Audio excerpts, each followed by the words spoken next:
Live from a secured location at the Legends Training Facility, it's the Chrisman Park Podcast, the People's Podcast, with your host. He's conquered the Cleveland, Akron, and Columbus marathons, to name a few. He runs more miles in a month than most people do in a lifetime. Zeke of Haiti. And joining Zeke, a man who once built a slot machine from an Etch-a-Sketch and jumper cables, that slot machine guru, Brian Hastings. Tonight's special guest, Cleveland Triathlon Club legend, Mark Durno. Also joining Zeke and Brian, Barberton Hall of Famer, and Zeke's best friend, by default, Jeff Chalmers. It's a Runners Elite special edition of the Chrisman Park Podcast. Pre-show stretching and hydrating, sponsored by JB Construction and Cement. Zeke and Brian, it's time to run that mile. The Chrisman Park Podcast is locked in and ready for prime time. Let's go Mike side with Zeke, Brian, Mark Durno, and Jeff Chalmers.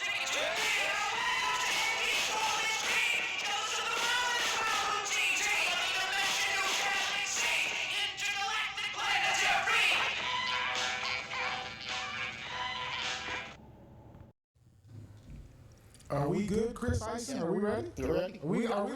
We're live. Well, I hope we're live with the CT Sears, Cleveland Triathlon Club in Cleveland. I hope they're watching. I hope they're tuning in.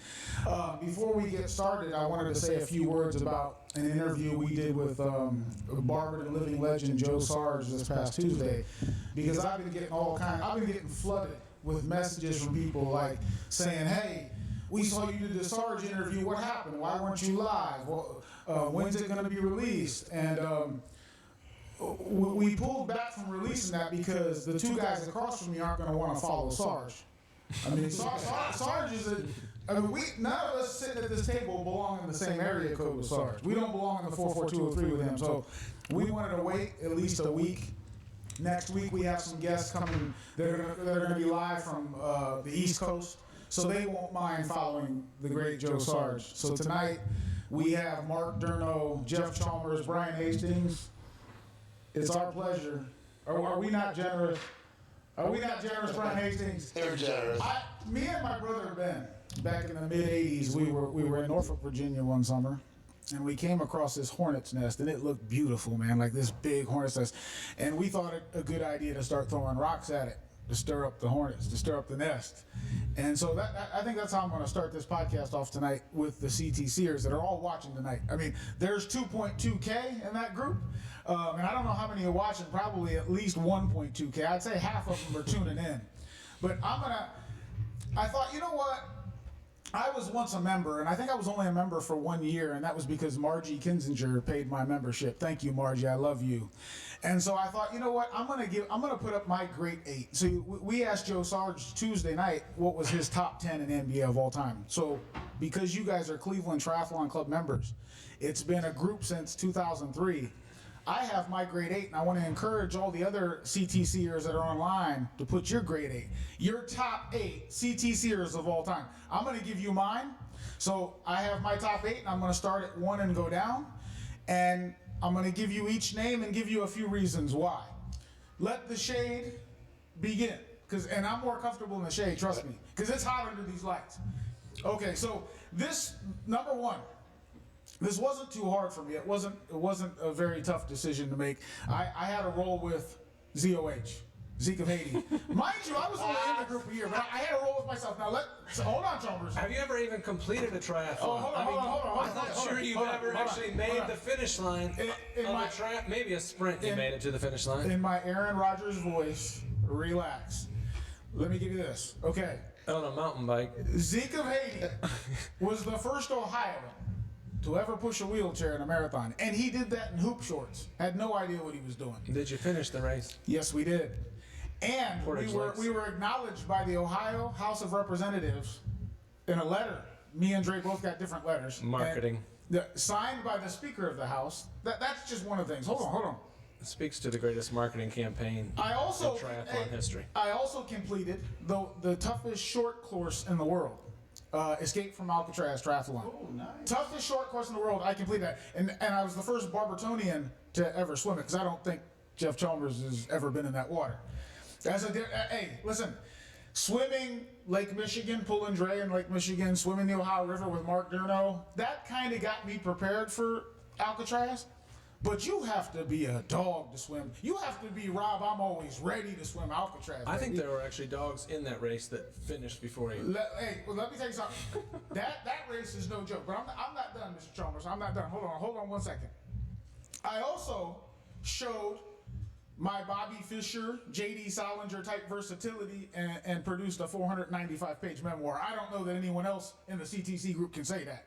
Does anyone else have a memoir out? You know, when I saw the size of that book, I'm like, really? I'm going to read 500 pages? That's what Chalmers said. The first 250 pages were of Memorial Elementary School, like legend stories. Listen, you got to skip through that part. I want to say a special hi to the publishing editor, Lori Greenspan, for helping put that together. But for writing it. For me, in picking this top 8, this grade 8, it's more about just showing up and doing a race.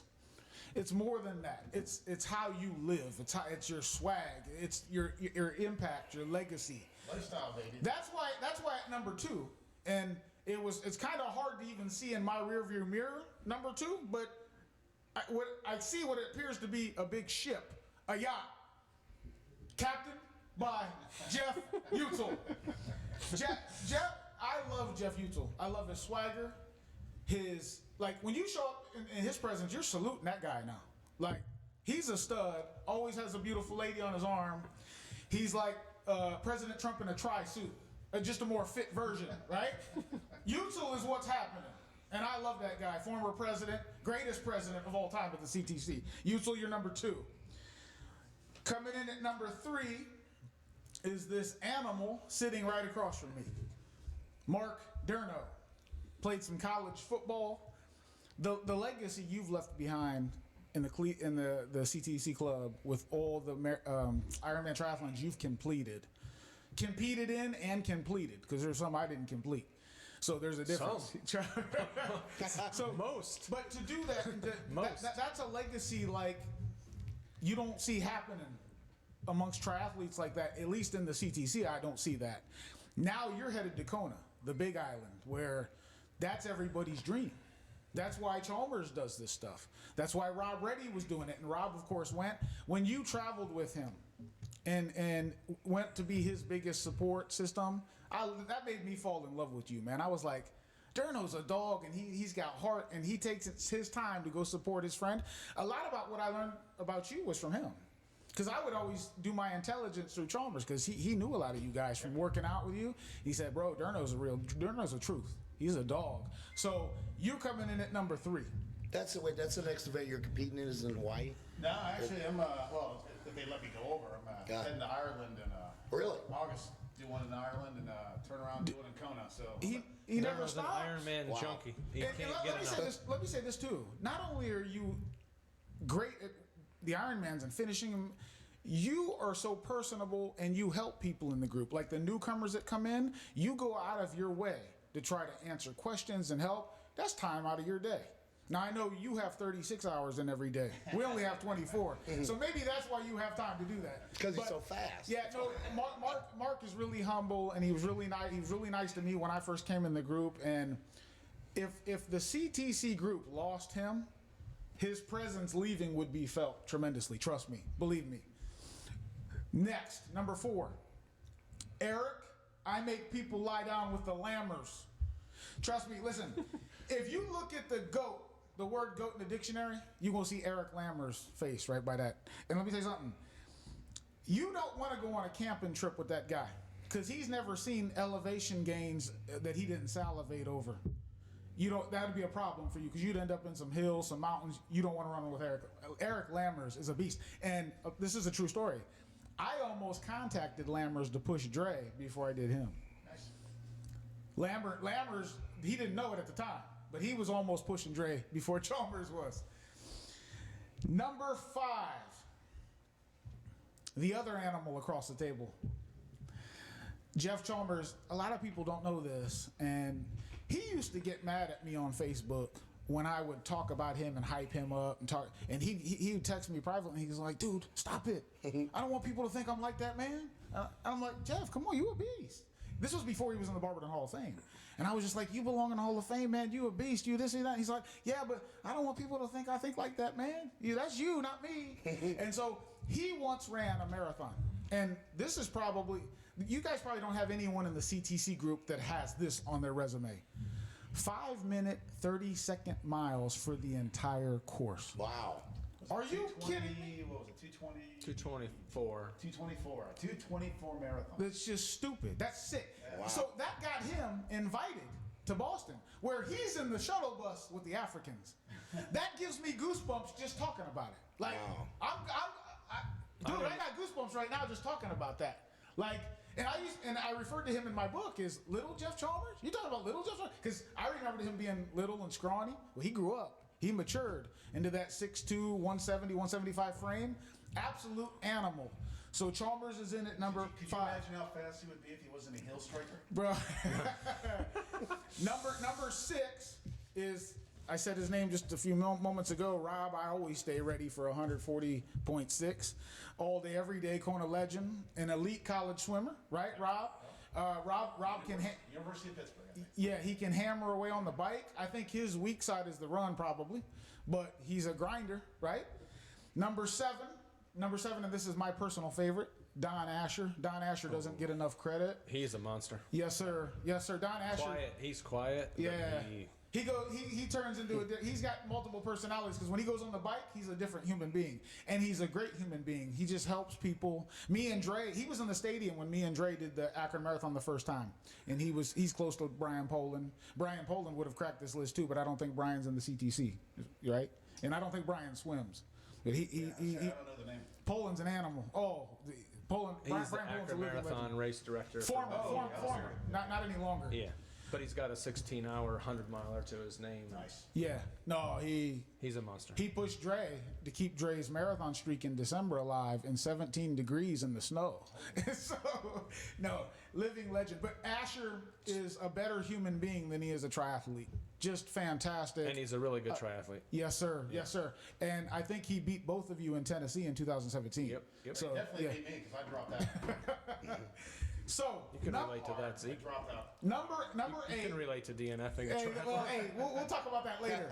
Number 8, and this guy probably has no idea he's going to be on this list, but I follow him on Instagram. I really like his tattoos, and I think he's got a lot of toughness about him. Oh, Mike Mike, I should be the mayor of CTC all day long.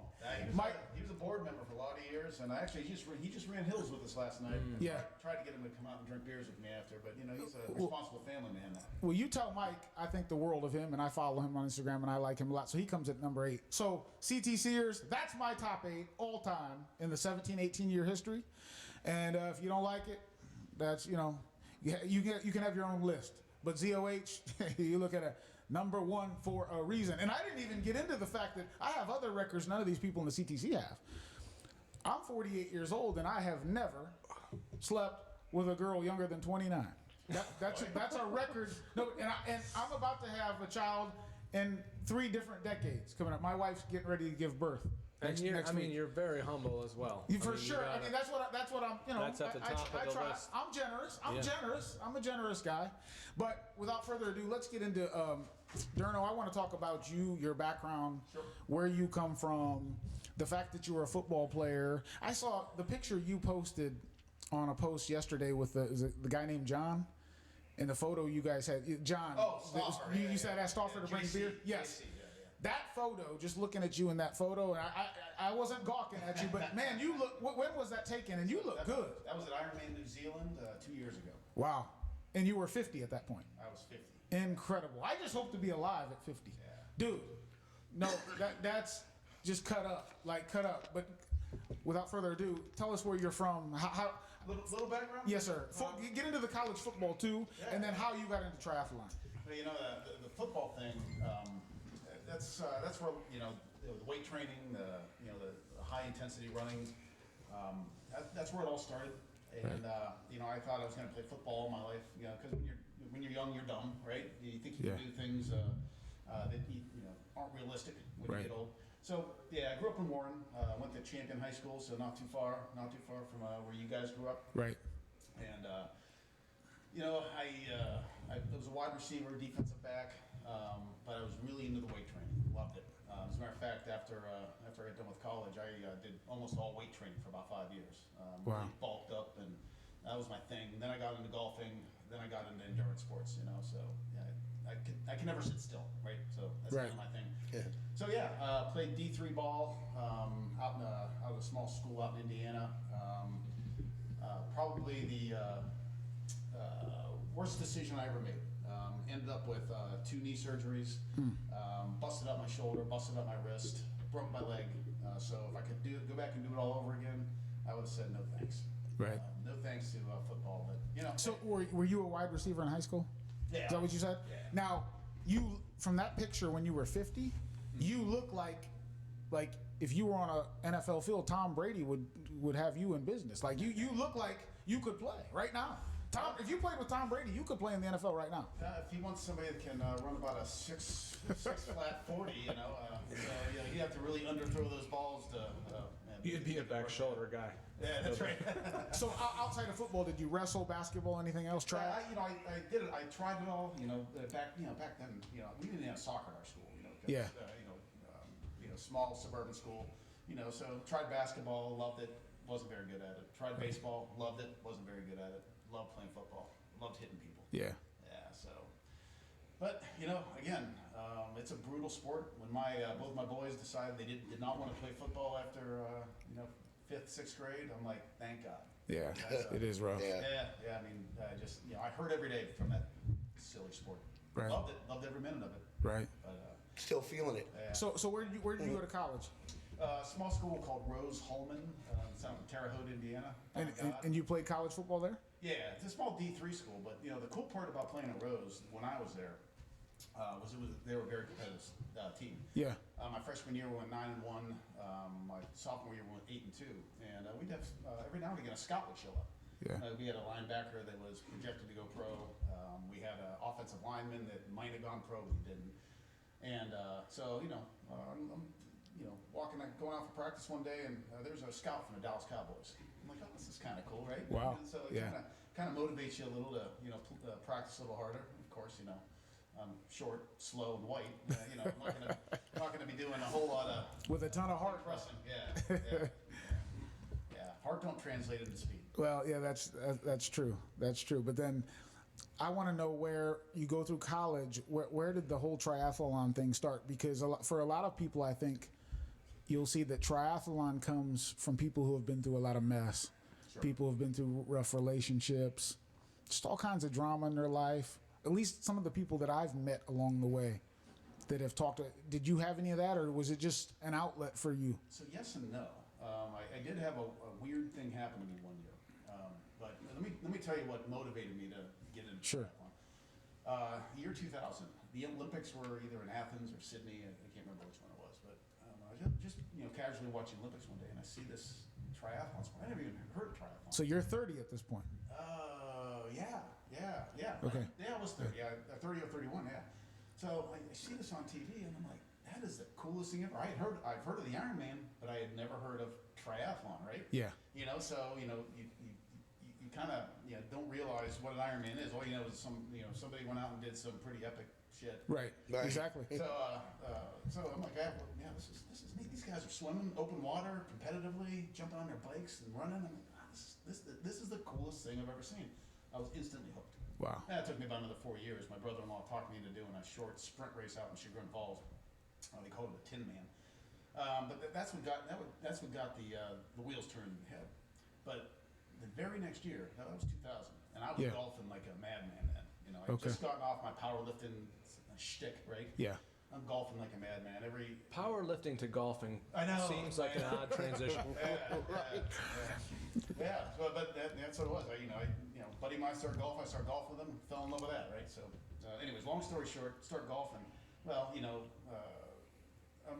I burned the candle at both ends, right? So Friday and Saturday night, I'm out, partying till, 2 in the morning, 2:30 in the morning, getting up at 6 to go golf, right? Wow. I wanted to be the first one off on the tee, and getting less than 4 hours of sleep a night on the weekends. Yeah. And then working, back then I was working 13-hour days, coming home, doing what I had to do, maybe getting 6 hours a night in the week.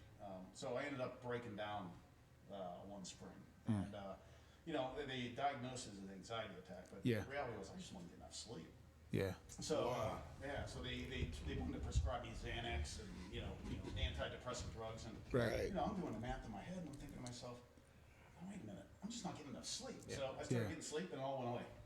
Just like that. Right? Wow. So I'm like, all right, I'm done with the stupid hour golfing, thing. So I started running,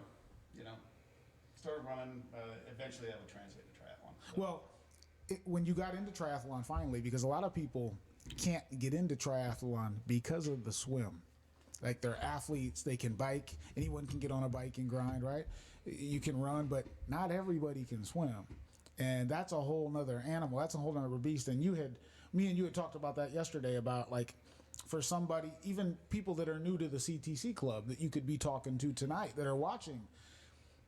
Sometimes it's scary to get in the water. Like it's one thing to go to the YMCA and swim in water you can see underneath you, but when you're getting into murky bodies of water with marine life and 2,000 people kicking and screaming and hitting and punching, and that's a different level. So I'll ask Jeff, what would you say to newbies? Yeah. Because you have to get over that fear somehow. How do you do that? Yeah, I think it's funny because when you look at some of the fastest triathletes in the Cleveland Triathlon Club, a lot of them started out as swimmers because the best triathletes they have. I mean, and it doesn't make sense because the swimming is like the smallest percentage time wise in the triathlon, but it's just I don't know what it is. They got the body for it. They can obviously get through the swim fine, but then it also just translates well, I think, to the bike and the run. But I knew I wanted to do a triathlon. I knew I could like swim a couple laps in a pool and I'd be completely out of breath and I didn't know really what to do.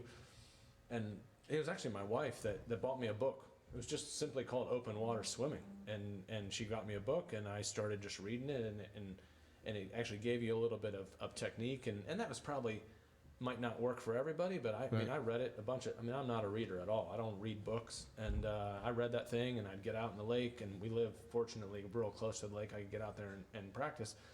And it really changed swimming, just the way that I thought about it, just reading about that. But I think now, like if someone was asking me about, I'm an athlete, I feel like I could do this, but I don't really know where to start with swimming.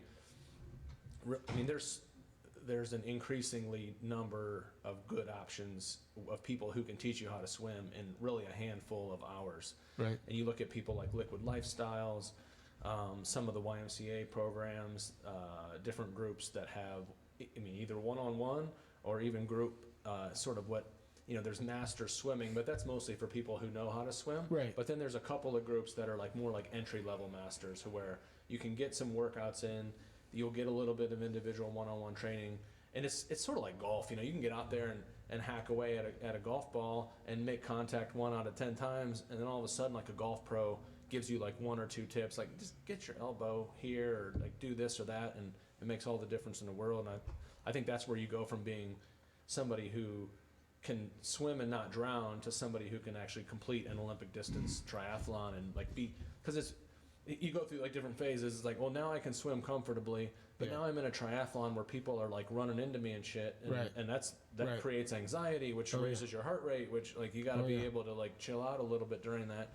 So it's not like it. It's one of those things where you can't just be able to swim, so many meters. You got to be able to swim comfortably enough where you're going to be able to deal with a little bit of stress in the middle there when you're in a race. What kind of water? Like you said, Zeke, and not being able to see the bottom of the lake. It Well, makes that's a big what, difference. that's what I was going to ask. What kind of water are you guys talking about that you're swimming Yeah, in? I mean, you're talking if like you're- with waves or just you know, I Yeah, mean, waves. Depending on the venue. like Lake Erie type shit Yeah, like so that. there's certainly triathlons that are in Lake Erie. There's some that are in like Portage Lakes or like a smaller lake where you might not be dealing with waves, but you're dealing with other people. Right. You're dealing with maybe. I mean, it's funny how like when you're in the water, like everything seems to freak you out. Like you're just swimming and you like touch some leaves and you're like, whoa! Like you're like jumping out of the water. You're like, sure. there's freaking leaves in the water. And it's, well, How many miles is the water, Art? Well, it depends on the race. So there's 4 distances in triathlon. There's sprint, which is a half-mile swim. Olympic, full mile swim. Half Ironman, 1.2 mile swim. And full Ironman, 2.4 mile swim. Jesus. yeah. And according to the venue, like where the race could be located in Hawaii, it could be located in Florida. Ironmans all over the world now. Yeah. So there are some bodies of water that, you know, are kind of frightening. And there's Right. big marine life in there. Right, right. You know, where you helped me when I was training to pull Dre was when you gave me the hey, look at these YouTube videos. That's where I went first because you have to be able to submerge your face and come up and breathe. I never got to where I could do both sides, but I would always do the right side. Dick Hoyt did too. Dick Hoyt. I think Dick's left-handed, but I can only Dick breathe on one side. You only breathe on one side. Yeah. Do you do both? You know, I'm comfortable breathing my right, but I force myself to breathe both ways just in case. Like when Yeah. I did Ironman Florida this last November. Yeah. And, you know, it was wavy, and I had to go to Yeah. my left a few times just to not drink water. Right. Well, I told Jeff when I trained for Alcatraz, like I trained at the YMCA in a 75-degree pool and no waves, and I only breathed to the right. And of course, at Alcatraz, the chop was coming from the right, so I was just getting. Right. It was tough. Wow. Andy Potts, you know Andy Potts. Oh, yeah. He said that day was top 5 toughest swim of his life, and I got a chance to experience that and do that. I'll tell you this too. Like when I went to Alcatraz, I looked into everything and studied my film. And I saw an interview of a woman who had done the race. And she said at one point, she comes up in the water and she's looking around and there's nobody there. There's no kayaks, no other athletes, no boats. She doesn't see anything. She said, but if that happens to you, just relax. Just call. It's okay. And I'll be damned, that happened to me. And if I didn't know that, if I didn't Everybody have else that was knowledge, done swimming at that man, point. well, no, not necessarily, not necessarily. But You were literally the last guy in the water. that's not true, Mark. No, that's not true. But just everything that goes into triathlon, the 3 different disciplines and all the stuff, it's impressive to do. Like, I was just talking to him and he was like, well, I almost didn't finish Louisville. And I'm thinking, what was it, 15, 16 hours? He said 11 something. I'm like, really? Yeah. That's career stuff for somebody. You know, that's all-time best for somebody. And but anyways, back to so you get into triathlon then, right? Yep. And with your swimming yourself, were you going through that same issue where you had to start dragging yourself to the YMCA pool, learning how to breathe, or did you just get that? I did what Chalmers did. I got a book. Jeff mentioned Liquid Lifestyles. Yeah, They're yeah. one of our premier coaching outfits here in Northeast Ohio. They weren't they weren't as well known back then when I first Right. got into it. They were there. I just didn't know them. So I bought a book called Total Immersion, and that's actually the techniques that Liquid Lifestyles teaches is total immersion techniques. So like Jeff, I read the book and I just started practicing on my own. And then you mentioned Rob Reddy. Rob Reddy taught a swim clinic that lasted through the winter every year for about 5 years. And he helped me hone in my technique. But Right. I learned on my own. I did my first, 8, 10 short races, sprint races, Right. using those techniques, and it worked fine. I just, for somebody just learning, it was fairly competitive. Well, again, so you get down the swimming where you're comfortable in the pool, you're comfortable breathing, this, that, and the other. But like Jeff just said, then at some point you get hit. At some point you're choking down water. How did? That part never bothered me. Well, you're I mean, I a think football there's player. a lot of personality in there, right? Like, Yes. as far as like, does that bother you or not? Like, Yeah. some people get anxious when they get hit, and Yeah. some people don't. Like, Yeah, and some people freak out when they can't see the bottom of the water. Right, And, right. Yeah, for me, it was like being a kid again and playing in the water. You know? Yeah. I just enjoyed it. Yeah. I think it's more like getting mentally, like somebody should tell you before the race, like someone's going to kick you, and they're not doing it on purpose. Right. Like Right. it's just chill out and let them keep going, and you'll be all Right. right. Yeah, no, that's a tough thing. And that's real. There was ESPN did a story about this young African American woman who was competing in a wheelchair, and me and Dre, our first race at Muncie, we're in the water with this chick. We start out with her, and she hit me once, and I'm still swimming, and because I was of the mindset that okay, I'm pulling Dre, everyone's just gonna move out the way. Yeah. No. This chick then hit me again, and at one point I start cursing at her. Like I'm swallowing water, and this is my rookie race with Dre, and we then got a guy that got kind of tangled in the cord between us, and put Dre's raft almost dumped him in the water. So there's just no way you can really simulate that in training, and so I don't know how you tell newbies, hey, stick with it. It's going to be okay. Other than the group Jeff Utzel loves the most, the party wave. Now you go in the party wave, you ain't gonna get hit, right? Jeff loves that wave, doesn't he? You're still You're still gonna get hit. Yeah. But it's a smaller wave. It's everybody that's in a non-wetsuit swim that's going to wear the wetsuit. Yeah. So they're in the back, and I did the party wave once. You were in the party Yeah. wave in Chattanooga, and you also caught me on the bike That's right. That's right. Now, why did you choose to do the party wave? So because he could wear a wetsuit. What is that? Yeah, What what's is the party? Explain to Brian what a party wave Right. is. What's that mean? So all right. So Ironman races, you can wear a wetsuit. You know what a wetsuit is? Yeah. Okay. You can wear a wetsuit. And a wetsuit's like an advantage because it provides you buoyancy, Yeah. it keeps you on top of the And water, you're and you cutting can through swim the faster. water. Yeah, you're cutting through the water. Yeah. But faster. Big body condom. All right. Yeah. Right. Yeah. So you get if the temperature is below 76 degrees, everybody's legally allowed to wear a wetsuit. Right. Right. So everybody does because it gives you, like they were just saying, Right. speed, gives you buoyancy. Right. If it's between 76 and I think it's 82 degrees, it's wetsuit optional. However, you are not eligible for awards if you don't wear a wetsuit. Well, If you do wear a wetsuit. if you do wear a wetsuit, you're Right. not eligible. Yeah. That's right. You're not eligible for awards. And So- you have to start in the back. And you've got to start in the back. And they call that the party wave because very few people don't want to start all the way in the back, for Right. a number of reasons. Number one, if you're, on the slower end of the spectrum, you have a 17-hour cutoff in an Ironman race. Yeah. You don't want to get cut off, right? Right. And another reason is, there's a pride thing there, right? I don't know where Right. I don't want to be Yeah. back there with all these knuckleheads. Yeah. Right. All these sissies. Yeah. You guys are there to compete. Exactly. And I'm just the opposite. I'm like, I want to go back there and just, chill out. People are nervous. I'm going to go back and, get the energy flowing. Get people fired up to do this. Thing. Yeah. Make them forget about the nerves because they're going to be out there for, 11 to 16 hours. Truly, honestly, be honest with me. Did you do that because there were some CTC members doing it and you wanted to encourage them? We get down to the bottom line here, Durno, at the Chalmers and Mark podcast. The reality is, I want to do some legal cheating. That's why I want to do Legal that. cheating. Like PR material. Yes, I want to PR. So you wear the wetsuit, you're going to be faster in the swim. Right. And that was my best swim ever that year. Wow. And you get on the bike, and just about everybody else is already on the bike. So Right. when you're on the bicycle, legally you can be in their draft zone, which makes you faster and more efficient. Right. For 15 seconds. If you're So passing them. If you're passing them, so you get behind them, count to 15. Oh, go by. wow. That's genius. It's genius. So legally you can get a little bit of a break every 15 seconds when you catch up to somebody. Yeah. And then Did you steal that from somebody, or is So that you your can actually, you can draft in the water.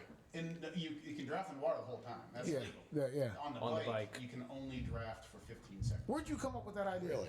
Just thinking, all right, how can I maximize my ability to go faster? The only problem was it was 94 degrees that day. Well, and there's that. It kind of screwed the PR opportunities. Yeah. Yeah. It did. Yeah, because even in that wetsuit, it gets hot. Yeah. No, but on the bike and the run, it was a hot mess in the afternoon. Yeah, that whole day was a There hot was mess. no PRs Yeah. that day. Yeah, How it was long like was- when you did Louisville, Zeke, it was the same thing. It was, Yeah.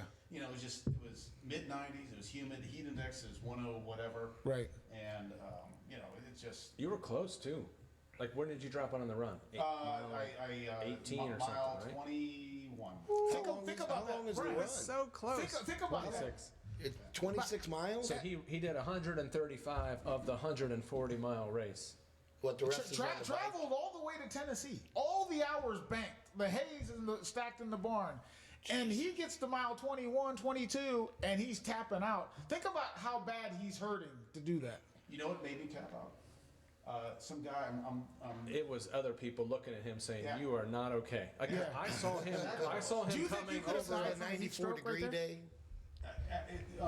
Because Jeff said you were so red, like you looked like you were going to explode. looking back at It was alarming. If I could have, This is the 94 degree day you're talking about? Okay. I could have walked it home, but once I started walking, I knew I wasn't going to set a PR for myself, a personal record for myself. So I'm like, He starts thinking about Yeah. Coors Lights. And But you to do what you're doing in the legacy for the Kona race, didn't that? I mean, that was going to be added to the total. Yeah, that threw that one didn't out. count. Yeah. Wow, that's a lot, bro. Yeah, but then Devastating. the other thing is, I'm like, you your mind will start playing games with you, right? Right. And my mind was saying, no race is worth a heat stroke, right? Yeah, Right. yeah. But again, thinking back on it, I could have walked my way and finished, and I walked Yeah. 11 miles of that marathon. Wow. I mean, I was halfway done, and I was like, I'm getting the finish line, but I'm just going to walk it in. I remember I came over that last bridge, and my dad was over there. He was like, "This is the first time I've been able to run alongside you in a long time." Incredible. Wow. He finished up the last mile. and- Shout out to Coach Bob Chalmers. Yeah. Bob Chalmers, love Bob Chalmers. His dad's a legendary coach, man. Legend. the running coach. No. He Well, doesn't- he was his didn't- running He coach didn't know early. anything about running. No, he's a basketball coach. Basketball. Yeah, coach. and soccer. Soccer coach. He too. played Division I soccer at Akron. Wow. His dad had a knack for Legend. getting.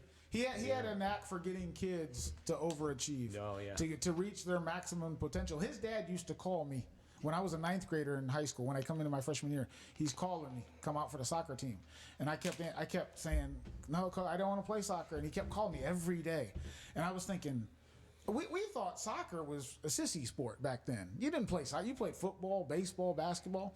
But I wish now, looking back, I would have listened to Bob Chalmers and played soccer because I'd have been pretty good. He actually started. There was no soccer program in Barberton. Started the soccer program. Started a kids program first. Then became the first head coach at Yeah. Barberton. First year they were, I think, 0-16. So what year was this? This would have Ish. been when I was in middle school, so probably in the late 80s. 86, 87? Yeah. So then, second year, they win about 5 games, or about 5-11. Third year, they were had a winning record, 12-8 or something like that. Yeah. And they're playing against Stowe, Cogga Falls, Kent Roosevelt, all these teams that have had soccer teams for years. Yeah, yeah. And all he wanted was athletes. He didn't care if anybody had played soccer before. He just wanted good athletes. Right. Right. Because he could get them to do the He's rest. got a knack to. He'll make a kid run through a brick wall for him because Yeah. he's just a motivator. He's, Oh, yeah. Yeah. Oh yeah, for sure. That there was something else I wanted to ask you, Jeff. I was just looking at my notes, and now hold on a second.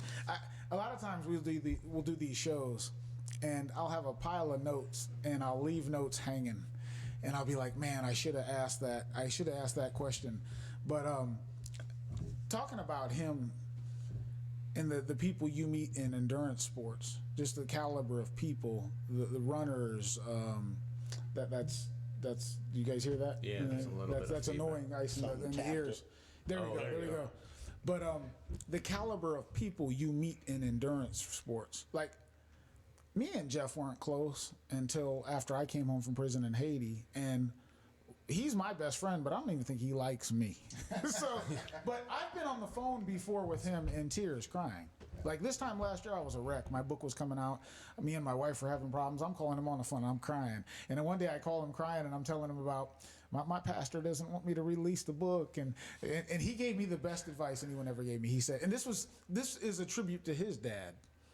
Just how calm he was, probably at his office up at the Cleveland Clinic, saying, "Relax, Zeke." And he said, he's just one man, and that's just one man's opinion. Because I was thinking about maybe not letting my book be published because of all the stuff I talk about. Yep. And so the people you meet, the caliber of people you meet in endurance sports and triathlon, like him, like you, is incredible. Have you guys?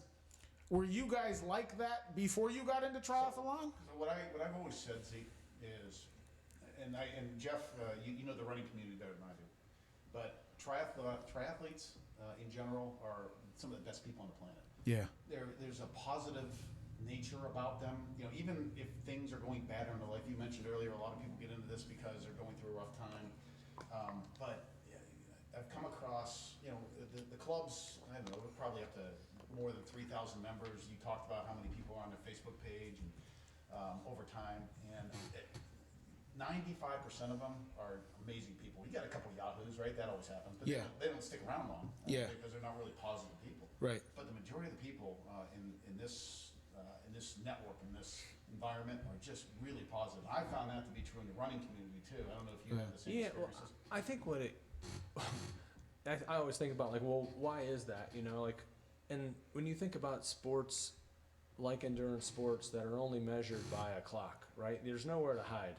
So if you can train your ass off, you can do everything right, and you can go out in a race, and some days it just doesn't happen. You know, like you flop or you have a bad day, and there's no one to blame, right? Like it's just you. You were the only one out there, and I think it just creates a little bit of a vulnerability, and we can all appreciate it because we've all had days when we go out there and we're like Superman. We run a great race. We have a great time. We're all, I mean, whether we're outspoken about it or whether we keep it to ourselves, we're super proud. And then there's other days like Ironman Chattanooga where I walked for 11 damn miles, you know, and I never trained as hard for a race as I ever have for Ironman Chattanooga. I thought I was going to break 11 hours. I went down there. I had put more time in on the bike, more time in on the swim than I ever had. And I got off that bike and I thought, all I got to do is run a 4-hour marathon. Like, I can do that in my freaking sleep. And by mile 3, I was walking. I mean, you want to talk about humbling? I'm like, I don't walk in a running race, you know. And that's incredible. So like, it's just a humbling sport. There is no style points. You either get there or you don't. And I think it just sort of creates a little bit of a camaraderie because we all know that you don't. I mean, that's what makes it exciting is you have no clue what's going to happen. I mean, you might have a thought. But I was pretty damn confident I wasn't going to walk 11 miles of the Ironman Chattanooga, and that's certainly what happened. And then there's other times where I went into Ironman Cedar Point, and my very first Ironman I ever did. I, honest to God, would have been happy with finishing in 16 hours and 59 minutes. My goal was to finish the race. Right. To this day, it's my Ironman PR, 11 hours, 20 minutes, and it was great. Everything worked out great. We were swimming in 6-foot waves in that.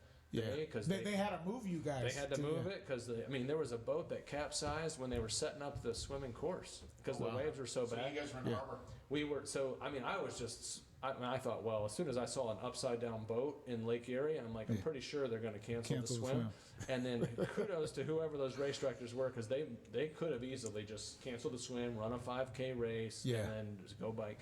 And they moved it over to the harbor, which was no picnic either. Like we was still like pretty choppy. Right. But, you have those days where everything seems to work out right. And part of it is guys having egos, pride, just to do an Ironman. You got that notch on your belt. This guy has a belt now that's got notches all the way around and is now going to Kona. Here's a question we talked about the other day, Chalmers, and I wanted to ask this. Can I do an Ironman if I'm not wealthy? Because I've told Chalmers before, I said, being an Ironman is kind of, for privileged folks, right? Am I wrong? So there's two questions to that. I like this topic. There's two questions to that. Question one is, can I do a triathlon? Just a triathlon, not an Ironman. Okay, a triathlon. Okay. Not be wealthy. And the second one is, can I do an Ironman without being wealthy, right? Okay, yeah. So for the triathlon, I did a presentation once for my coworkers, kind of a fun presentation. It was how to do a triathlon on $50 or less, right? All the equipment. He's talking about a Portage Lakes triathlon, right? Something like that? I mean, if you just want to do it, if you want to compete in the sport of triathlon, can you do it if you're not, you don't make 6 figures or, whatever it is that you consider to be wealthy? And I think that's a great topic because I think if you look at the people that participate in triathlon, it is dominated by people who do better financially, and I love this debate. I love this question. Yeah, because just to get a bike, Mark. Well, you can borrow a bike. That's my point. Or rent a bike, right? It depends on like Jeff said. If you're trying to be competitive, that's one thing. If you just want to do a triathlon and try it out, sample the waters, enter a You could literally- cheap sprint race for $30. And you could make a post in the Cleveland Triathlon Club page and say, I would like to do my first triathlon, and somebody would freaking give you one. Yep. Okay, well, let Because a me lot say of- this. You need a bike. And a good bike on the low end is $700 easily, if not more. No, I did 1,200. I did my first No. triathlon on my mom's crisscross bike, so that was free. My first triathlon was on a bike I bought when I graduated from high school. It was a hybrid bike that in 1993 cost me $150. Okay, Now, granted, when I was during the bike and I saw all these people going past me, I was like, nobody else seems to have a bike like mine. But Exactly. it's not like, I mean, I finished right in the middle of the pack. It's not like it cost me. So you need clip pedal shoes. No. You don't No? need it. Yeah. Okay, you can do it again, without? That's why I said let's talk. There's a difference. I Yeah. mean, that's one. Actually, it kind of turned me off a little bit because you start realizing that if I do want to like be really fast, and I do want to like try to win my age group, and I Right. do want to try to maybe qualify for Kona, I mean, you got to have some gear, and that's going to cost you some money. Right. That's How going do to they cost. split the age groups? 5 years. 5 years. increments. Yep. Yeah. So And the toughest by far is 40 to 44, right? 40 to anywhere between, in my opinion, I'd say 30. 36 to 50. So Okay. those So why three is age, that? Those 3 age groups in there, because endurance athletes start to peak Yes. a little bit later, Right. And The high, mental toughness of the older guys. Yeah, but if Yeah. you look at you look at the fastest guys in the world, they're not 36 to 50. No. They're 25, 26. right? But there's less of them. Yeah. Yeah. Yeah, So when a it- lot less of them. A lot less of them. But so I like why is there all of these 36 to 50-year-old white guys that do triathlon? Midlife crisis. Yeah, and that's what I was talking about earlier. Did you get into Ironman and running? And Jeff was a runner from the time he was a kid because his dad had him running 5Ks when he was little. But for me, coming out of prison in Haiti, that kind of helped me. How old were you when you came out of prison? 39 going on 40. Going on for Yeah, What was the triathlon scene like in the Haitian prison? I was 39. Hold on. I was 30. Wait, I was, Was there 39. a lot of training? I was 39. What was the recommended wetsuit for the triathlon? The first time I ever did a Prison team triathlon, in though, I was Haiti. 41. So, no, but when I got out of prison in Haiti, that meeting Dre, Yep. I didn't know I was going to meet Dre. I didn't know I was going to do all that stuff. And I thought I had contempt for triathletes and endurance people. I said, don't y'all have anything better to do? did y'all play any real sports? Like, yeah, that was my beef with them. And when I'm out, for example, and I talked about this earlier, when I'm out on a bike, when I'm training on a bike, I hate every motorist I see. I'm cursing at them. Then when I'm driving, I'm cursing at every bicyclist. Are you guys the same way? Yeah. Because I'm going nuts on both ends, man. So, I don't. I try to be nice on the road. Yeah. In both circumstances. Right. But yeah, you get frustrated. When you're trying to get somewhere and you got this damn cyclist, blocking the lane. Yeah. On the other hand, as a cyclist, you don't want to get run over. Right. Exactly. So, yeah. So. And if you go out on a long ride somewhere You're in gonna. Brecksville or anywhere up in where your neck of the woods, I mean, I think it's one of those topics where 90 plus, high 90% of motorists are extremely, cautious around cyclists. Agreed. I mean, I ride down Valley Parkway, which is 1 million cyclists, 1 million cars. Almost everybody gives you space. But somebody freaking goes past you 8 inches past your left That elbow, 5%'s a killer. That will piss you off, and all of a sudden, Yeah. and I think you do have to be careful about what you do in those scenarios. Right. And I think most of the time, if you have the right lights on your bike, you have a helmet on, like motorists tend to give you the right respect. But Right. there's like you said before, there's always some knucklehead out there. oh yeah, I'm training for the race with Dre, and I'm not pulling him, and I'm a couple blocks from away from where I'm headed, and there's a car pulled up at the stop sign, and I'm still pumping, and I'm like, go, and they're just sitting there, and I get up on that street finally, and I'll be damned, I get on that street, and they go, knock this shit out of me. I'm all over the road, and now I'm cussing, and I'm in my mom's neighborhood, and I'm going off on everybody. It was a poor old couple, old lady, old man, because nice. I couldn't tell at first. Yeah. Nice work. Yeah. So, of course, then the neighbors were complaining to Bonnie, saying, "Hey, did you hear Zeke out here?" Yeah. And but yeah, no, it can be just training. for an Ironman is a different level type stuff. I mean, I actually think getting to the starting line of an Ironman is the hardest. You know, some people say like, well, what was harder? You know, running 100 miles, Yeah. doing an Ironman, doing a marathon. Yeah. And I mean, I got different answers for all of that, but getting to the starting line of an Ironman, given you got 3 sports. Right. One of them swimming, where you got to get there's some logistics to get into a pool, get into a lake. Exactly. On the bike, you're either on your trainer at home or you got to figure out a route. You're planning that. And running's the easiest one, right? You just run out your front door, you can go wherever you want. Right. When you get to the actual race, honestly, if you've prepped correctly for an Ironman, I mean, the race is kind of fun. Like you're not redlining really the whole time. Like there might be a little bit during the run at the end where you're kind of just mentally done with the day and you just want to be done and your heart rate's up. So, I mean, I think getting to the starting line of an Ironman is hard. I think if you just want to like flat out, what's the hardest race?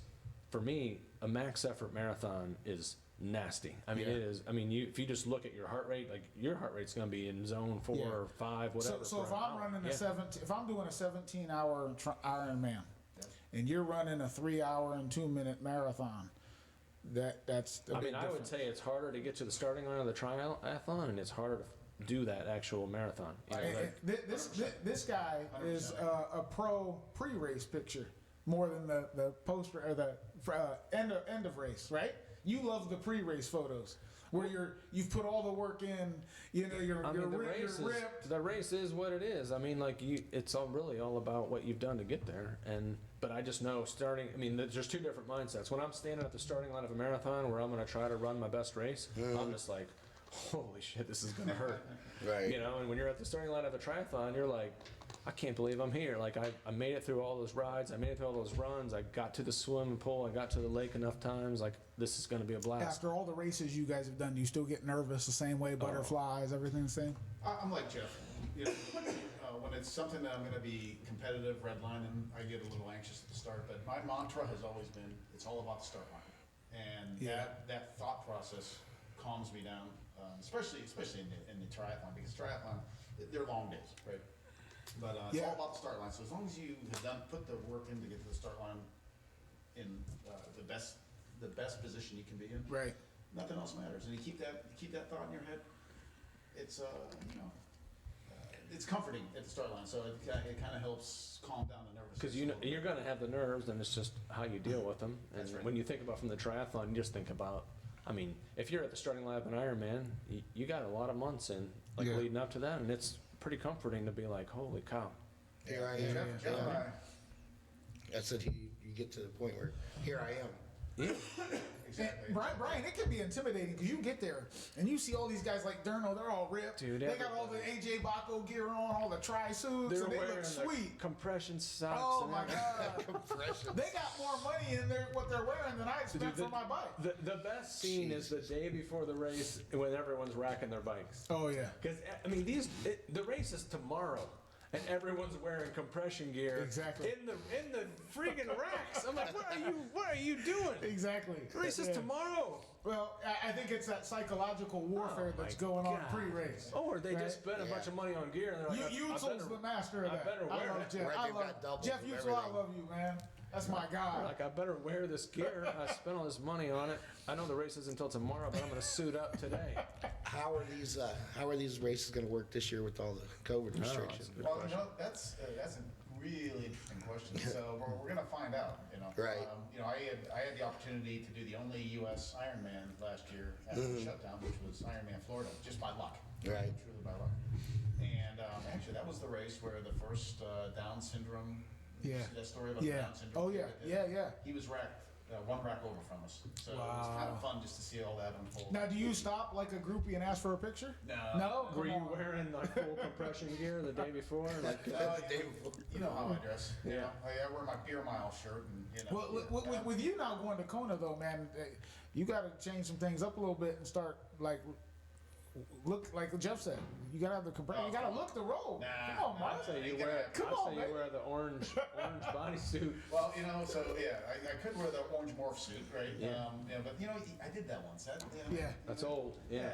I wore that morph suit I went to a number of Browns games this year. My neighbor had tickets. Yeah. So I went to a number of bronze camps with him. So I was wearing the orange morph suit because it would cover my face, right? So, Yeah. I had a mask, automatic mask. I ended up on the CBS sports show for the playoffs. It was Wow. hilarious. Did Rob Reddy, since he finished the Kona race, because I mean that's the Super Bowl of ultra. That's why you race, right? To get to Kona. Did Rob is that why he felt like he needed to move to a different area code because y'all didn't belong on the same area code with him? He took a different job. That's why I figured Reddy gets it. He realizes you guys no longer belong on the same area code, and he's out. Well, now He just did us a favor by actually moving to another area code. do you think, because you're going to finish that, there's no way you're going to Kona and not finishing. Does that then, did you start walking around with your chest puffed up a little bit like, Just the fact I'm that- Mark Durno, baby. Just the fact that I'm going to be there. No, you still got Nicola in the club. Well, Nicola, our Italian contingent of the CTC Yeah. group. This guy, a year and a half ago at Ironman, Wisconsin, qualifies for Kona Legit, like qualified. legitimately, and says, "Nah, I don't want it. I've already done it." You've got to be kidding Yeah, me. he's done it before. He's good enough. Yeah. Well, he was on Wow. the. He's a monster. He was on the Italian Olympic swim team. How old is he? This guy, he just turned 60. I He's believe. older than us. Oh, wow. 60, and he's still kicking ass. He's playing a different sport than we are. That's incredible. That's a dog right there. Yeah. Well, somehow he didn't make it into my grade 8. If you would have ever met him, he'd have been in your grade. That's incredible. Yeah, 60 no. years old. Yeah, no, he's fast, and he's again I'm glad we brought him up. He kind of embodies that whole Swimmer. triathlon community spirit that I was Yeah. talking about. I mean, I've never seen somebody be so helpful and so humble. You start talking about all the great things he's done, and he immediately shifts the subject to something else. He will never talk about himself. The very first ride I was ever on with him, I think it was maybe 2 or 3 summers ago, and it was a long day. It was a 100-mile day or something. We're coming north on Valley Parkway, and we stopped at the top of one of the, Ridge Road or whatever that hill is up there, and we just basically have 35 miles home. And he's like, "Hey, let's do a pace line the rest of the way, just to help each other out. We'll get done quick. It's a hot day. We've been out here all day." So we start doing a pace line in the way that we considered pace line riding, and he's not happy with the way we're doing it because we're doing it wrong or whatever. So I mean, I felt like we were flying. I mean, we were 25, 26 miles per hour. That's hammering it. Yeah. So we're in this little reciprocating loop. And when I would get to the front, because I'm probably one of the weakest cyclists in this group, I am redlining, right? I'm got my hands gripped on my hoods, and my thighs are burning, and all of a sudden I feel this touch on my hip, and I look over to my right, and it's Nikola. Wow. He's riding with one hand on his handlebars. I mean, I am like full bore. He's like, "Jeff, just keep rotating. You're spending too much time in the front." He's talking to me like he's sitting in a library, and my heart rate's like 185 right now, just trying to hold my weight on this pace line. You're just trying to impress him. I'm just trying to hold my weight in this pace line. He's like, "Jeffrey, keep," and in his Italian accent, "keep moving. You got to keep going to the back of the line." That's classic. I'm like, this dude is like coasting, and I am busting it as hard as I could. He was a riot. That's I went classic. home. I was a hot mess the rest of the day, laying on the couch. Nicola was probably like, "Man, Yeah. these guys need some help." So That's the humbling thing about triathlon, though. Yeah. You see different people that just make you think I can't even kick a guitar down a flight of stairs, and that dude's, it's incredible. Bro. Yeah. So I want to go back to the question you asked about 20 minutes ago about money, right? Yeah. So to do an Ironman, just the entry fees alone are right around $700. Really? So you gotta have. Yeah, and that's not counting traveling, That's buying the tickets, the hotels, the $700 gas bucks? money. $700. Now you're getting a fully catered day. I mean, everything's provided for you, and it's a really amazing experience. But And they do a good job. Obviously, you sort of get what you pay for. They put on a great show. They put on a good experience. And I guess the only thing I would say to that is that, I watch people routinely go out to dinner and spend almost $200, right, on drinks and dinner. Right. That's So, true. when you think about, if you're going to prep for something for almost a year, I'm not saying I'm happy with the $700 entry fee, but to make it seem like nobody can do it unless you're Right. completely wealthy, that's probably not Right. a accurate assessment either. It just depends on how important it is to you. I know Jeff has kids. Do you have kids? 2 boys. Yeah. 2 boys? What are their age now? One in college, one in high school. Okay, so they would have still been young when you were racing years ago, Yeah, right? yeah. Was that ever a problem, having time? And because it's demanding to take the time, especially. Listen, if you're running 17-hour races, like you're finishing 16, 17 hours, that's one thing. But when you're doing 11-hour races, Yeah. that takes time. So man. when the boys were really young and I was just getting into this, I was only doing short course, and so I wasn't spending that much time compared to doing long course races. But I still had a couple come to Jesus meetings with my better half. She made it very clear that hey, there's got to be some give and take here. Right, for sure. Yeah. So now when the long course stuff started, that was a whole different animal. Oh yeah. Luckily, I'd been with the same organization for a long time for work, and I was able to take off. I had a lot more vacation time, so I was able to take off every other or every third Friday in the summer. Epic Fridays, baby. I've always wondered that with your schedule, seeing you on CTC posts, thinking, does Durno work? Like, really, I thought that before. This guy's incredible. He's everywhere. Oh, I work my ass off. The Friday days are great. Yeah. So I mean, you just have to bite the bullet, take a vacation day. That way you don't, I mean, getting back to like missing time with your family, it is I mean, there's no other way to say it. Sometimes this stuff is a little selfish. I mean, you're spending, of course. I mean, you're spending, what's a normal training week for someone training for an Ironman? I don't know, 15 hours? Yeah. Probably 15 hours a week where. When you say that, talk about the selfish aspect. So that's 15 hours of training, so that's a nice way to put it. Right. But when you get back, you go out on Saturday, maybe you leave the house at 5:30 in the morning on a Saturday in the summer, you go ride 80 miles, and you're kind of proud of yourself because you're home by noon, and like, okay, I got my 80-mile ride in, I'm home by noon. I mean, are you really ready to go run around in the backyard with the kids at that point? Like, you're pretty much like, can I sit in front of the TV for a few hours? So like, you're not even like really factoring in that kind of like recovery time in there as well. So if you say, I'm working out for 15 hours, you got to throw in a few more hours there just because. Prep. Yeah, prep. But Mark, for you, especially coming up with the Kona race, you get there, the Super Bowl, that's the pinnacle. What keeps you going after that? Why would you want to continue doing this, hurting like you hurt in these races for what? So I love it. First of all, so everybody has their their weaknesses. You know what my weaknesses is? Weaknesses are What's that? endorphins and beer. Right? Wow. After a hard workout, You're being serious. I'm being serious, yeah. But after a hard workout, and when you're laying out there, you got the endorphins going. It might only be a 45-minute workout, but you got the endorphins flowing. Then you throw a beer on top of that. Right. It's like More a drug. endorphins? Oh my God, it's like a drug you can't imagine for me. And so without triathlon, you wouldn't be as happy. I wouldn't say that. I've always been active, right? So my knees are. I don't know how many more years I have with these knees, right? So if I'm at a point where I can't run anymore, I might be a cyclist. I might go back to golfing. Who knows? But I'm always going to do something. I gotta keep moving. Right. But but no.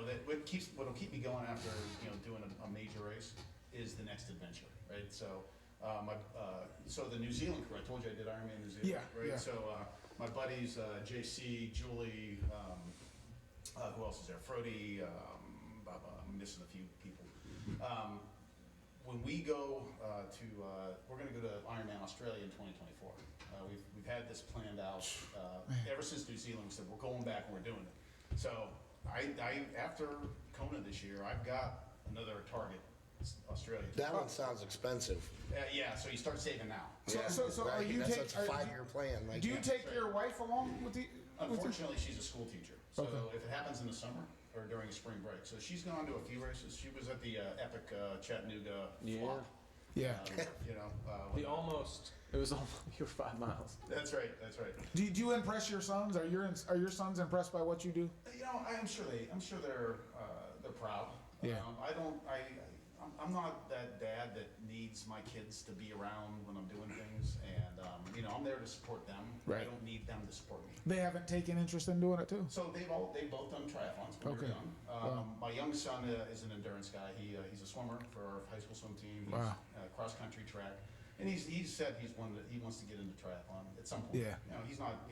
He doesn't care right now. Right. At some point he'll probably get the competitive juices to try one. Yeah. Well, I've noticed Jeff with his kids. Like, I don't know that they're that they want to do this on occasion, but sometimes you'll see them on a Saturday morning or Sunday morning going on a long bike ride. Oh, well, yeah, it's a this guy- family activity. Yeah, this guy, well, they biked across Europe. Yeah, they don't love Like it. my kids would never do that. So to see that is Where incredible. was it? It was, in France, you know, right? the best story was, you know, so we did this bike ride across France. We rode 50 miles a day or so from Paris to, and ended up in London. Oh, wow. But Incredible. about a year Absolutely. later, we were sitting at the dinner table and we were talking about that. And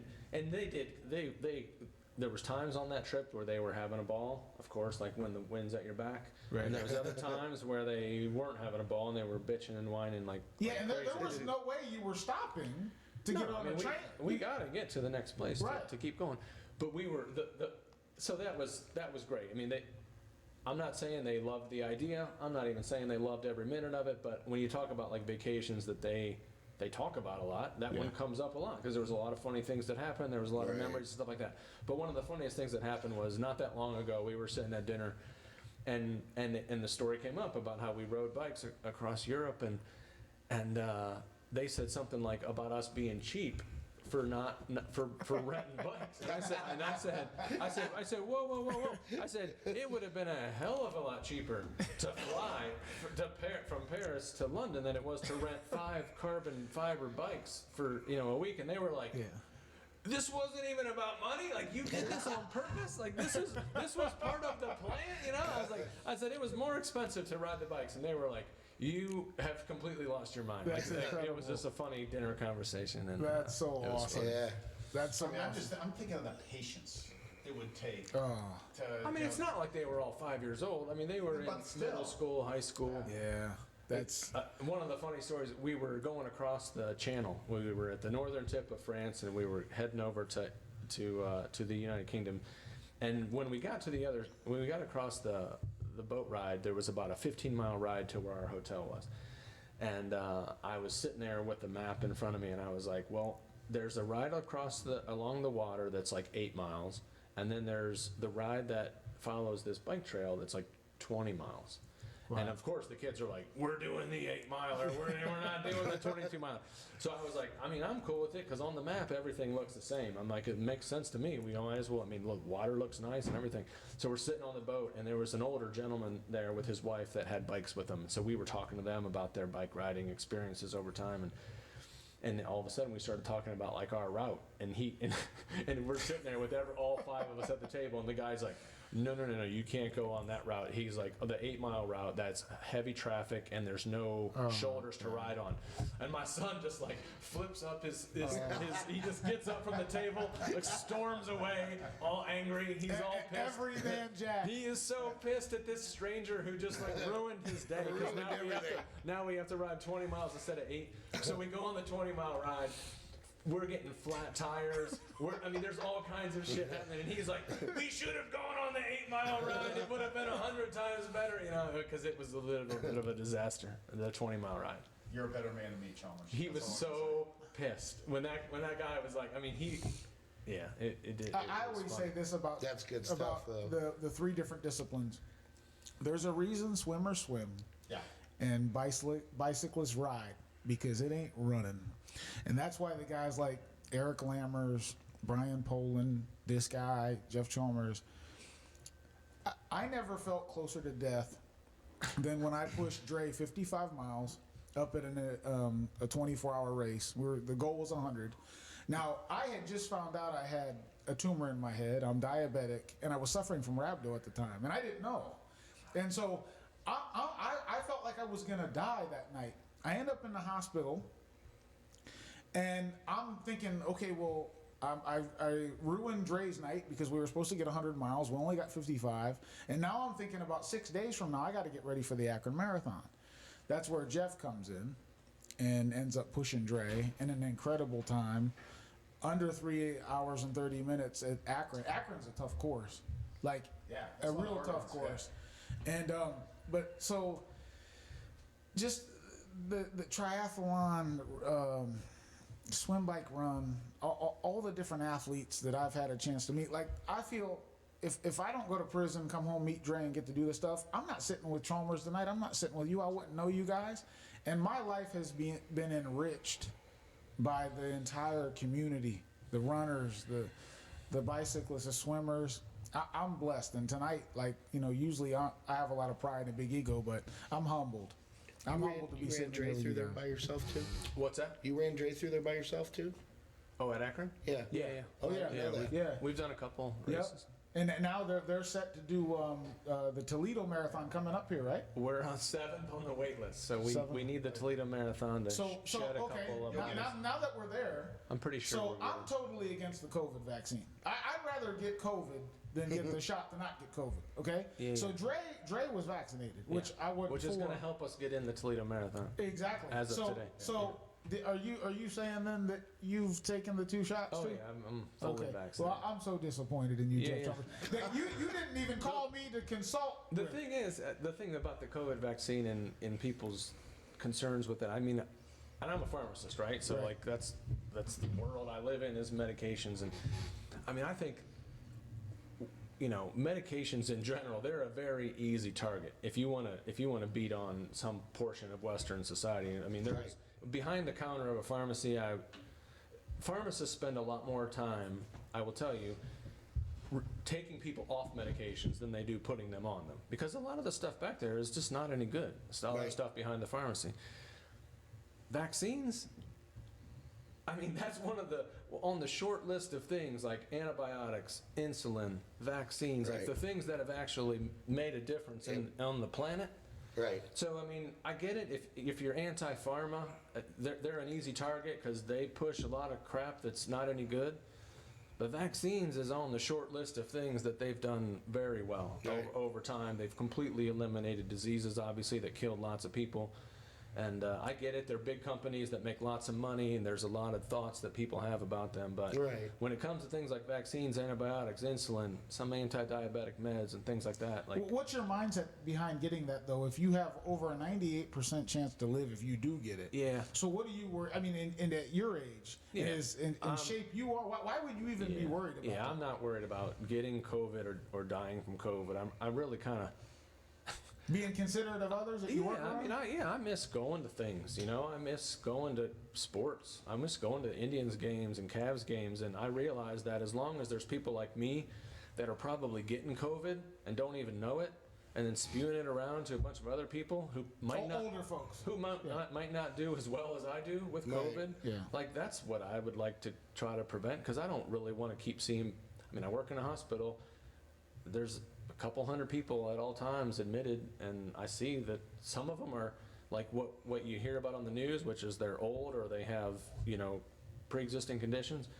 There's other people that some, you know, 35-year-old perfectly healthy person that's for whatever reason having a hell of a time with the Right, with the right. virus, and it just shows you that like we don't understand everything there is to know about how people react to bacteria and Right. viruses. Some people get sick and they get better, and Some people die of the flu, yeah, pneumonia. yeah, Right. and honestly, we don't have all the answers. Like medicine doesn't have all the answers, but when I realized that vaccine development is a relatively I don't want to call it easy because that's doing disrespect to the smart people that develop it, but it's sort of the concept of expose your body to a little bit of a portion of the virus, let it create the antibodies that it needs to defend it, then all that goes away, and then those antibodies hang around. It's really not that huge of a deal. I mean, I know it's a controversial topic and people can, you know, beat that up a lot, but that's my perspective on it. Did you get the shot? That's a good Mark? perspective. I just became eligible today. Yeah, Really? age 50. Yeah. So Yeah, that's right. Today started that. today started it. So no, I will get the shot. I'm not in a hurry because I had COVID back in November. Okay. And my wife and I both kicked it pretty quickly. You know, Thanksgiving dinner tasted like chewy water. that kind of sucked. But yeah. No, I'll get the shot. I'd rather get the Johnson & Johnson one shot done and be done with it. But yeah. I'm like Jeff. You know, I might need it to go to Kona. I might need it to go to Ireland. You know? Which shot would you recommend? I don't really know. I mean, I recommend whichever one is available. I Right. mean, it would be nice to get the Johnson & Johnson because it's only one shot. I had the Moderna. It's 2 different shots. A lot of people I know had the Pfizer. Seems like anecdotally, you know, when I had my second shot, I was hurting for a day. You know, like I felt like crap for a day. Right. I mean, I worked, but it was a struggle. Well, I'm going to monitor him closely then. Going forward, as you race, I'm going to be following. I'm going to be following you now, because I want to see if there's a decline in my performance. Yeah. You're gonna blame it on that? That's called age. Yeah. It's going to be a conspiracy. It'll be the Well- next conspiracy. You know, it's funny. I took a month off from pretty much everything, just to really like work out. Always wore my heart rate monitor, kept it under 100 with COVID because because of the microclotting concerns with the disease. And Jeff Usel, his wife works in the medical field. He works in the medical field. They both advised me to take baby aspirin, which I did for a month. Right. To keep your blood from clotting. So I did all that. Took a month off. I feel better now from just from taking a rest than It I helps. have in years. And that's hard to do. To shut That's down what I for a wanted- month. Because you feel like I you're wanted losing to ask everything. you, when you said that you weren't getting, back when you said you weren't getting enough sleep, Yeah. what year was that when you said them doctors was immediately trying to prescribe you? It was 2000. You see, you were 30. Wow. 2000. See, my son was born 2001. It was 2000. Yeah. That's just 2000. amazing. That's no joke too, because that'll kill you. Like not sleeping, that can kill you. Like mess your brain up. Yeah. I looked into. I did my own research behind that. After the earthquake in Haiti, I was in Haiti for weeks, and I might have been sleeping maybe 2 nights a night, 1.5 hours a night, something like that. It was crazy, Mark, and I wasn't right up here for a while, man. And what year was that? 2010. 10. Yeah. Yeah, but not sleeping. That's a slow death, man. You can't sustain it. And they were. Did they say you might be bipolar? No, they just said that we think you're having an anxiety attack. Here's it said you need an antidepressant. I'm like, Right. are you kidding me? Yeah. Right. 31 years old. You're Yeah. Yeah. drug. Right. So That's amazing to me. It's just how these doctors are nowadays. It's incredible. It's incredible, man. And like he just said, there's a lot of drugs that you have back there that are junk, and they are. But they're there. You know what? I got a great story on that. So one of our CTC guys, Ken Hagen, when he was in his young 30s, he went to the doctor for I don't know for physical or something. But bottom line, a lot of his blood numbers and his body metrics were off the charts high. Right. And so his doctor said, hey, I'm going to give you a prescription. She writes a prescription for him, hands it to him, and says, start exercising. Talk about a doctor with with the right stuff, right? Yeah. That's one thing we all as parents, I And think, he is. did, and he became a very accomplished Ironman. He was a monster. Hey, well, I think all of us in the United States. I know I failed at this with my own kids. Is like stress and exercise early, because it's everything in your life. With no health, if you don't have your health, you don't have nothing. Oh, there's ball player. Yeah, but Moses is young. When you're 20, you have, you're invincible. Yeah. But if they don't have that now, when they get to be 40 years old, they're not going to be starting to exercise at that point. You know what I'm saying? So that's like when your dad had you running 5Ks as a young kid. That's so big because that stayed with you, and now you're as healthy as a horse, man. And that matters because now you're doing that for your kids. Every man Jack and your daughters are following that. I made a lot of mistakes as a dad. Still am making mistakes, but to see parents pass that on, exercise, Well, especially today everything. when there's so much competition to being active. There's my Video son. games. Yeah. I mean, Everyman Jack plays a lot of Xbox too. I'm constantly Yeah. trying to get him outside. Both of the girls trying to make sure. And you don't have to be a freaking Ironman triathlete. Just get outside and walk a little bit, or Yeah. jog a little bit. But Our role, it's a struggle because there's so much competition for their time. our role for our kids when they were young was one activity per season. So they had to play some sport. It didn't have to be a sport. Like fall was band. They were both marching band. Oh wow. Yeah. Winter for both were swimming. The one bounce between swimming and wrestling. Talk about not getting any rest. 1 year, and then one did baseball in the spring, the other does track. So Wow. yeah. So they get just something. Just get off your ass. Right. Yeah. Your next race is when? Toledo Marathon, Marathon. and then. Oh, you're doing Toledo too. I am. That's my A race this year. That's it. That one is even more important to me than Kona because just like Jeff said, there's something about marathoning. For those of us that like to freaking hard. really push ourselves. What's your PR in a marathon? Yeah. 309. 309?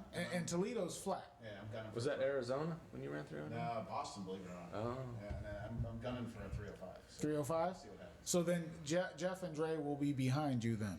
Yeah, most we likely. were just talking about that. I was hoping he was telling me he was in the best shape of his life and we could run No, together. I did not Yeah. tell you Well, that. hey, I was giving him all kinds of grief the other night texting.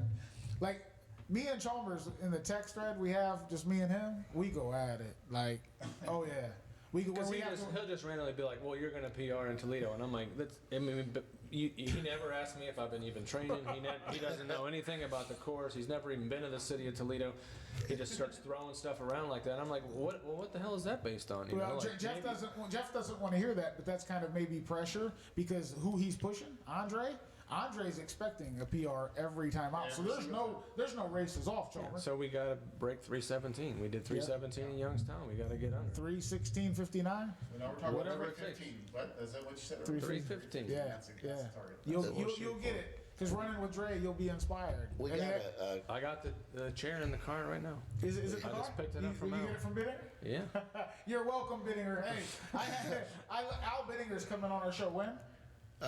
April 8th? 8th, Yeah, yeah. Al's great. Yeah. I love Al. Al's going to be on the show. We're going to have a good time. Dre is, the last time I talked to Dre, he said he wants to get Al to get not just the Jeep Davis 5K, but he wants a marathon in Barberton.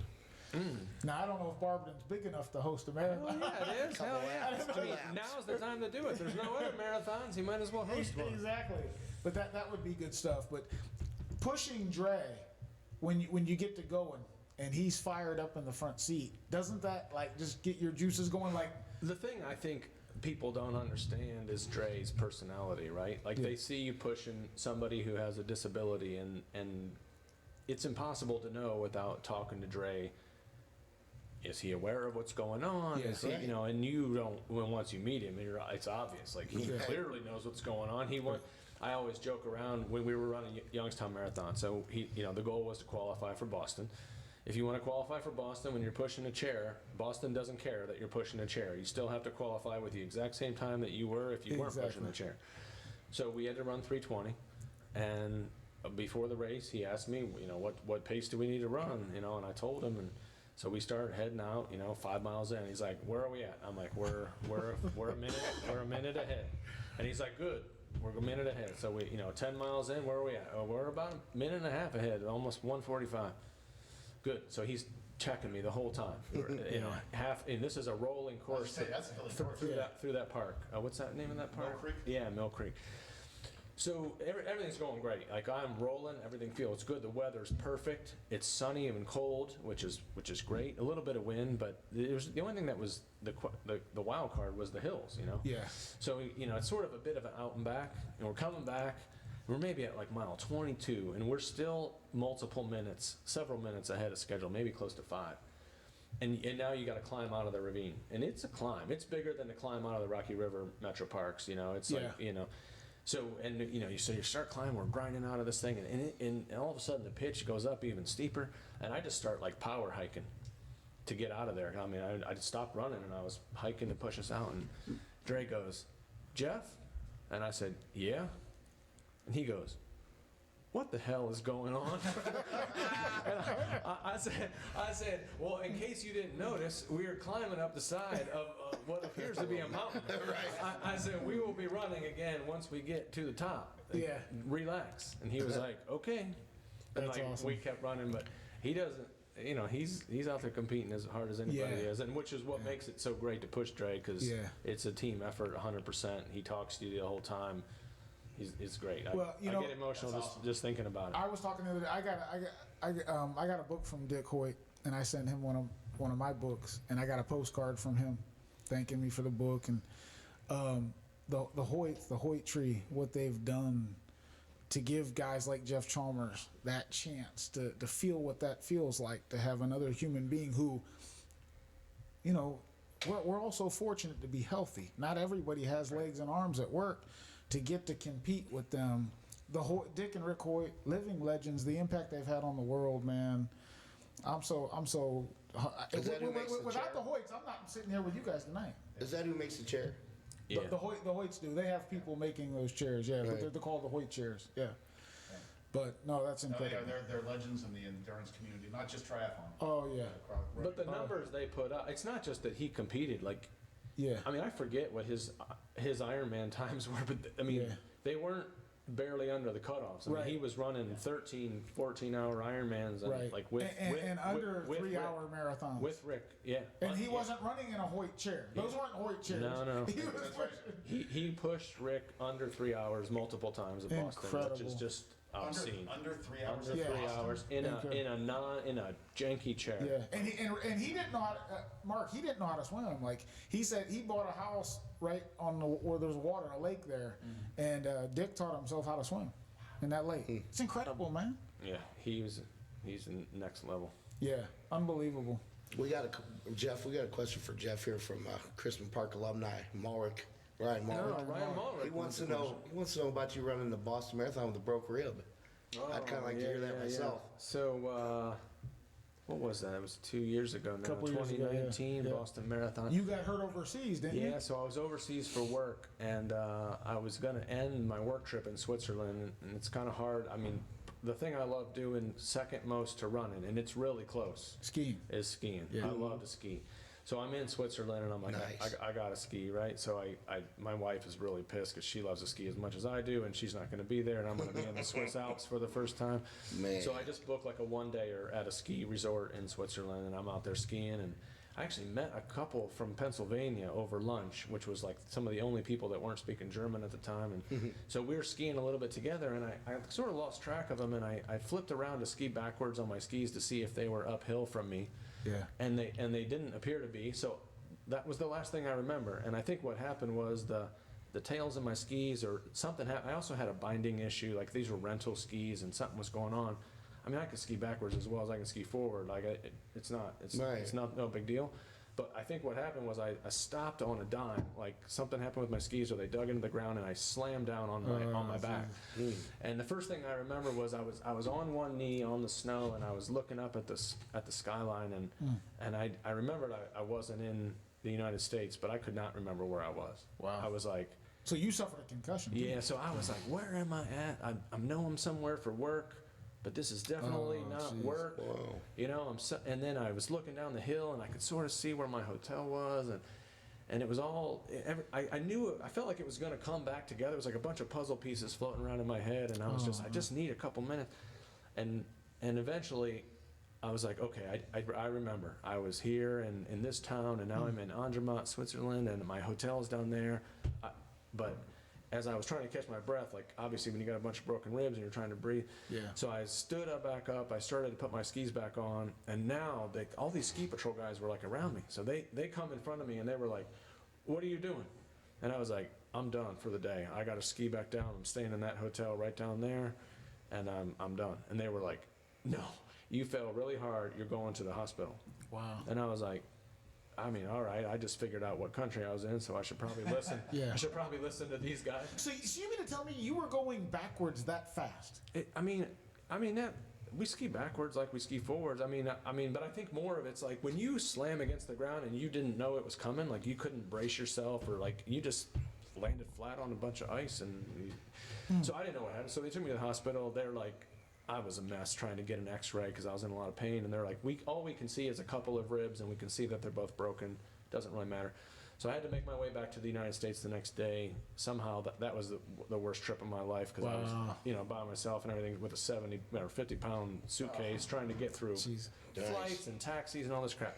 But the point is, like, the Boston Marathon was 2 weeks later. Right. So when I got home, I was like, well, Boston's out, right? But, Boston's an expensive trip. My kids love going to Boston. They love staying in the hotels. We stay downtown. We go to the Red Sox games. It's an event. And we do it every year almost, and that's lucky we can do that. So at this point, you can't cancel any hotels, or you're going to eat all the money anyway. So Corinne's like, let's just go. We'll just watch the race and have a good weekend or whatever. So, after a couple weeks, things start feeling. Oh, and I had been to the doctor here in the U.S. and actually got a real X-ray, and I had seven of the ribs were broken on my right side. But by the time we got to Boston, it was like I could sort of trot down the road, and it was all right. And so the day before, that Saturday, I went for a run, and I was like, if I could just run like 8.5-minute miles, I'd finish in less than 4 hours or whatever that is, and whatever. So I went out, and I was like, I actually think I was able to do it. And I know how marathons work. Like when you get to the back half of a marathon, like you got so many things hurting you. Like the last thing you're worried about is some your ribs or whatever. So I came back from that race and I sat down and I sort of took a deep breath and I looked at Corinne and she said, "You're going to race tomorrow, aren't you?" And I said, "Yeah, I think so. I think we're gonna give it a go." And it was fine. Like my ribs were the least of my problems. Chalmers was just adding to his legend at that point. Oh my God, yeah. Yeah, that's great But stuff. it was fun. I mean, the kids were great. They were out there going crazy as they always do. And Corinne's like, Boston's a tough race to watch because it's point to point. There's a freaking million people, and they always get to see me 2 or 3 times, and they're always there at the finish, and they're amazing. It's great. That's awesome. I don't remember if I was keeping you up half the night before the race that night. Was that one of those? No, that was actually Chattanooga when Corinne finally took my phone and told you to stop. Yeah. Stop texting. I'm always talking The voice text. The king of the voice message. That's an amazing story, though, to run that far with both. That's just... Yeah, it's incredible. Christopher Gray wants to talk about cutting your pants off in Switzerland. Oh yeah, so when I got to Switzerland, I realized I forgot my ski pants. So I had all the right gear, so I had to go to a ski shop. Switzerland is not the cheapest place on the planet, so you get there and you're like, I have ski pants at home. I don't need a new pair of ski pants. And you get to this place and it's like, ski pants are like $500 or something, and I'm like, brutal to have to like drop that kind of coin on something you already have. And then I find a sale rack, and I'm all about the sales, and they're about 3 sizes too big, but they're only like $150, and I'm like, I'll figure out the waistband issue later, right? So I buy the ski pants, and I can't remember what they were, but it was still a decent amount of money. So when I wreck and I'm in this hospital, and they were cutting, they start, you're in a lot of pain, and they start cutting off clothes, and I was like, don't cut off the ski pants. I was like, these things are expensive. And they were like, it's gonna hurt if we pull them up. I was like, pull them off. I'll deal with it. Right. I'm a cheap guy. Like, don't cut off my ski pants. They cut off my AJ Baco t-shirt, and I was like, it's okay, you can take the t-shirt, but don't take off my new ski pants. So did they cut off the duct tape that you used to hold the ski pants Dude, up? my belt was like so cinched up. Luckily you got a ski coat, covers it all up or whatever, but it probably looked bad when they That's great. yeah. That's fantastic, brother. Wow. It can't be no worse than going to get my buddy out of jail for DUI and he was wearing sweatpants with a leather belt. Nice. Can't be much worse than that. Sweatpants and And a leather belt. Did they have belt loops, or was it just No, it was just hanging on there? It was, yeah. The So guy, what were you started have mowing his Toledo grass, with and those that's how it guys? ended up. And then where are you going after that? So actually, I got a half marathon in Indianapolis 3 weeks before Toledo. So I'm doing a half on April 3rd, Toledo on April 25th, the full, and then Triple T. That's a hell of a race. So You don't even know what Triple T is. No. So it's 4 triathlons. Educate me, Durno. I don't know. 4 triathlons in 3 days. So It's in Ohio. it's in Ohio, big. at Wood Lake. It's a big deal. Really? Hell yeah. Yeah, it's Everything from a sprint to a half Ironman. What does that cost to get into? that one's not too expensive. It's like $200 compared to an Ironman. It's So for five races, right? Or 4 races? 4 races. Four So races. you do a super sprint on Friday, really short, shorter than a regular sprint. 2 Olympics on Saturday, 1 in the morning, 1 in the afternoon, Which is nasty. which is nasty. And then the afternoon one, it's bike, swim, run. So they make you swim after the bike. It's like these How far on the bike? It's Olympic distance. It's Olympic distance, so it's 25 miles and then a 1 mile swim. And in that swim, you can't kick because your legs will cramp up after all that biking. Oh, brutal. And then on Sunday, after all that crap, on Sunday you do a half Ironman. And this isn't usually. It used to be down in southern Ohio, right near the Ohio River, where it's super hilly, super nasty. Now I don't know if the course is easy. So apparently the email they sent out said that it's still going to be hilly. Okay. Who knows if it's going to be nasty hilly like it was at Salt Fork and Portsmouth, but we'll find out. That's incredible. That's in May. Some people think doing, and I think this is debatable, but I think some people think doing a weekend of Triple T is equivalent to a full Ironman, like as far as degree of difficulty goes. Yeah, and Probably, yeah. But the nice thing is you don't have to train like you do for full Ironman. Like, for a lot of us, we need that epic bike, that 100 to 120 mile bike. If you're just training for Triple T, if you're training for Triple T, you get up to 60, 70 miles on the bike. That's more than enough. you know, in the training. I Right? think a lot of it's just the mental grind of like doing 2 Olympics in one day. Come on, like that. Do you have as much contempt for your medals as Jeff Chalmers does? You don't like your medals? I'm not a medal See, guy. it's all, hey, we can keep it real here on the Christmas Park I got podcast. my medals. We get down to the truth. Yeah. This is one of the few things we disagree on. Yeah. Do you have the wall of medals, all the medals hanging down? Dre does. Dre's got the no limit. I mean, Dre's looks fantastic. Right next to my I couldn't fight even trainer. tell you where half my medals are. In the Right garage. now, here's the second question. Are you a T-shirt guy? Do you like keeping the T-shirts? Is that sentimental? You know what we need to talk about T-shirts is we got to get rid of the tech T-shirt. The tech T-shirt is the useless Yeah. T-shirt. They smell bad after you Yeah. work out on them. You can't even wear them out anywhere. Yep. But we Right. need Yeah, we need 50-50 T-shirts. Yeah, Yeah. 50-50 Yeah. cotton polyester T-shirts. So, Right. I mean, I was wearing my Mohican 100 shirt today, and I Yeah. get a couple comments on it. But if it would have been a tech shirt, I wouldn't have been wearing it. Tech Yeah. shirts are garbage. So if it weren't for the tech shirt, you'd be T-shirt guy, right? I mean, I do like a T-shirt. And I'm just the opposite. 'Cause I can wear it. Yeah, the T-shirts, you know, we get so many of them. What's the texture? The That I skin like tight? totally Like the sweat wicking material. It's like Like the dry fit. like Oh. the imitation dry fit, but they're always terrible. Yeah. Right. They rub your nipples off. Yeah. Or they like saw your nipples straight off if you're working out in them. So I'm not going to let you out of this It's question garbage. though. The answer. Do you have like a whole rack of medals? So my pain cave, which is my basement, right? Yeah. My bike trainer. Just the and fact my that he weights. has a pain cave is a problem. That's right. So in my pain cave, there's a flat screen TV that I'm looking at when I'm riding the trainer hard, and then on my right is my medals. wall of medals. And That's it's incredible. It reminds me of what it takes Yeah. to get to that start line. That's an incredible legacy, man. And Incredible. you just throw yours in a box. Yeah. Mine are just strewn Jeff can't about. even find Get the half of fuck them. out of here. We don't need the medals. Oh, I love the medals. I gave most of my medals away, but the one medal I'll never give away is the Alcatraz one, because for me, you can do an Ironman and people will forget, but if you swim San Francisco Bay, that's legend that is for all time, and that's something this guy ain't done yet. That's right. So I do got I got neither of something. us. Neither of us have done Alcatraz. It's different because 8 months before I did Didn't I see you in the airport when you were on your way to Alcatraz? Yes. Were we going there? You, we were going to Spartacus, San had just Francisco? Spartacus had just thrown up all over the floor. Nice. And I look back to my left, and you're standing there with your daughter. And I'm like, what the hell's Chalmers doing here? Was that 2016? 2016? It was And when that the was Cavs when won the it all. Cavs won. Yes. The Cavs beat Golden State Golden State. in San Francisco Yes. while we were there. Yes. No. Yeah. While we because were you there, guys- because we were there for a week. We Yeah, were that's there right. for the That's whole right. time. That's right. Yeah. But yeah, no, that's. My kids wanted to go out in the bars and watch the game that night, and I'm such a chicken. I was like, no, we're watching this in the comfort of our home because I can't listen to all those guys. But we should have. That's it. 'Cause That's they it. won. I was. Me and Dre spoke at St. V like a month before. We would speak every year, and Dre tells everybody in there, all these students, that I was rooting for Steph and the Warriors, and Right. they booed me out of there, man. I bet they did. Booed As me you the deserve hell to out of be. there. That was great though.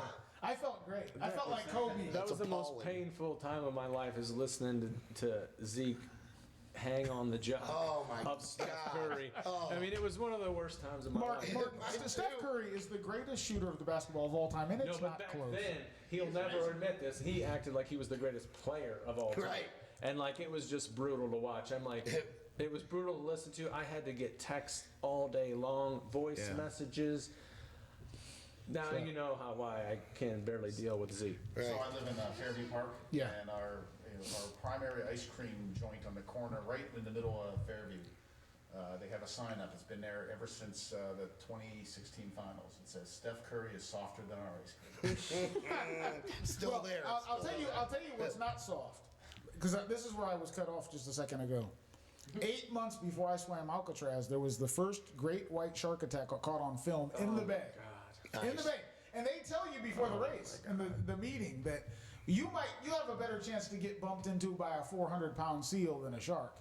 But that mentally is still in your mind, in your head. You know what I'm saying? You're still thinking about that. yeah. It's a Oh, heck different yeah. level.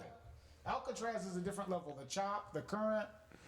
Yeah. So I did the New York City Olympic triathlon once, and it was right after a nasty storm. You swim in the Hudson, which is just gross. Oh, Right. wow. That's Is that, nasty. you know how the Ohio The Ohio River's River's toxic. nasty with Yes. it. Well, the Hudson's even worse.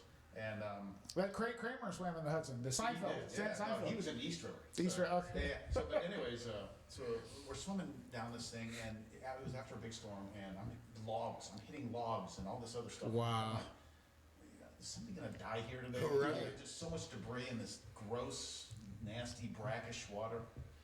Incredible. Yeah, that's Incredible. Yeah, That's a nasty I don't think river. I've been the same since the Ohio River. That was so toxic. What a dump. You're gonna blame yourself on that. No, but I think you were pretty wacky before you got in the We Ohio haven't been River. the same Yeah, since. you haven't been the same since a lot of well, things. in any event, Just go in any read the event, book. You'll in any figure out. event, do we got any more questions, Chris Heisen? Any more questions online? I got one for Brian. What's that? Ryan Muller says, "Tell Hastings Biden is speaking." Ha ha.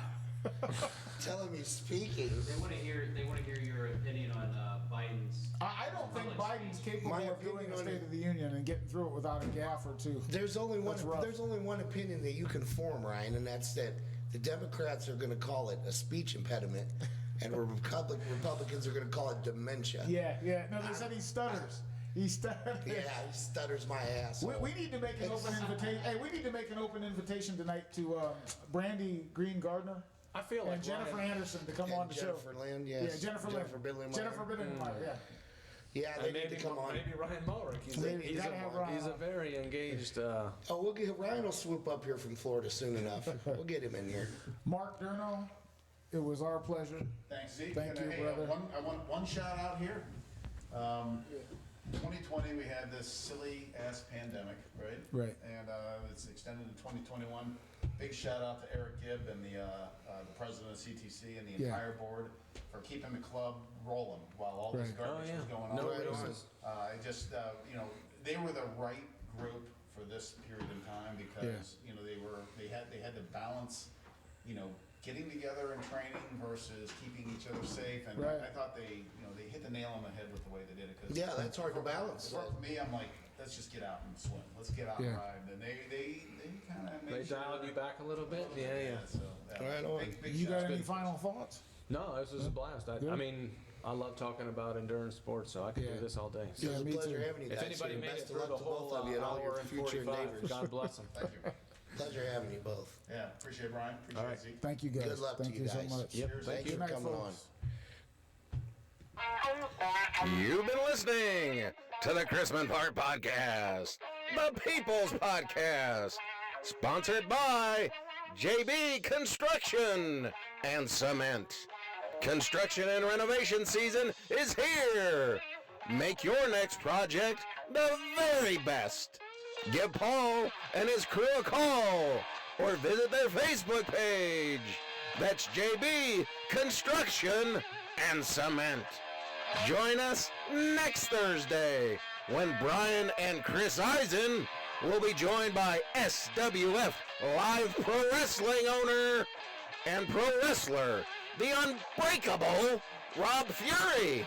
And also joining Brian and Chris, SWF Live Pro Wrestling promoter, Big Money, Chad Menace. From the Chrisman Park Podcast, for Zeke of Haiti and the slot machine guru, Brian Hastings, reminding you the truth is like poetry, and most people hate poetry. Good night.